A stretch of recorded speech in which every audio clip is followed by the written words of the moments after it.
வாங்க இன்னைக்கு பார்க்கலாம் நம்ம எல்லாருக்கும் வந்து வயசாகும் போது ஏன் வந்து சொட்டை விழுகுதுன்னு சொல்லி. அது மட்டும் இல்லாம இது ஏன் வந்து ஆண்களுக்கு மட்டும் நடக்குது, ஏன் வந்து பெண்களுக்கு நடக்கிறது இல்ல. நீங்க எங்கேயாவது சொட்டையான அங்கிளை பார்த்திருப்பீங்க, எங்கேயாவது சொட்டையான ஆண்டியை பார்த்திருக்கீங்க. நீங்களும் நோட்டீஸ் பண்ணிருப்பீங்க, நமக்கு சொட்டை விழுக ஆரம்பிக்கும் போது ஃபர்ஸ்ட் வந்து டாப்ல இருந்து ஆரம்பிக்கும், அதுக்கப்புறம் கொஞ்சம் கீழே, அதுக்கப்புறம் கொஞ்சம் சைலண்ட் சொல்லி மொத்தமா அவங்களோட ஒளிமட்டமான நிலை வந்து ஃபுல்லா வந்து தெரிய வரும். இதுக்கு பேர் தான் வந்து ஆன்டி ஜெனடிக் அலோபேசியா சொல்லுவாங்க, அதாவது மேல் பேட்டர்ன் பால்ட்னஸ். அதாவது நம்மளோட பாடியில வந்து டெஸ்டோஸ்டெரான் சொல்லி ஹார்மோன் இருக்கும். இந்த ஹார்மோன் தான் நம்மளோட பாடியோட ஹேர் க்ரோத்துக்கு ஹெல்ப் பண்ணக்கூடிய ஒன் ஆஃப் த ஹார்மோன். இந்த ஹார்மோன் ஆண் பெண் ரெண்டு பேருக்குமே வந்து இருக்கும். இந்த ஹார்மோன் தான் வந்து ஆண்களோட பெரும் வளர்ச்சிக்கு உதவி பண்ணோட ஒரு ஹார்மோன்.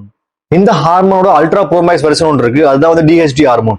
சோ இந்த டெஸ்டோஸ்டெரான் ஹார்மோன் வந்து டிஹெச்டி ஹார்மோன் கூட கன்வெர்ட் ஆக ஆரம்பிக்கும். இந்த மாதிரி கன்வெர்ட் ஆக ரொம்ப நல்லது தான், நம்மளோட growth வந்து அதிகமா இருக்கும். ஆனா இதுல ஒரு நெகட்டிவ் பாயிண்ட் இருக்கு. எப்போ இந்த டெஸ்டோஸ்டெரான் ஹார்மோன் டிஹெச்டி ஹார்மோன் கூட கன்வெர்ட் ஆக ஆரம்பிக்குதோ அது நம்மளோட முடியோட அடித்தளத்தை வந்து டேமேஜ் பண்ண ஆரம்பிக்கும். இது மூலியமா கொஞ்சம் கொஞ்சமா நம்மளோட முடி வந்து கொட்ட ஆரம்பிக்கும். சோ எந்த அளவுக்கு டெஸ்டோஸ்டெரான் ஹார்மோன் டிஹெச்டி ஹார்மோன் கூட கன்வெர்ட் ஆகுதோ அந்த அளவுக்கு அதிகமான முடி கொட்டி உங்களோட பிரகாசமான நிலா வந்து வெளியே தெரிய வரும். இந்த மாதிரி இன்ட்ரெஸ்டான வீடியோஸ் பார்க்கறதுக்கு மறக்காம ஃபாலோ பண்ணி வச்சுக்கோங்க. நாளைக்கு ஒரு இன்ட்ரெஸ்டான வீடியோல பார்க்கலாம். அது வரைக்கும் பாய்.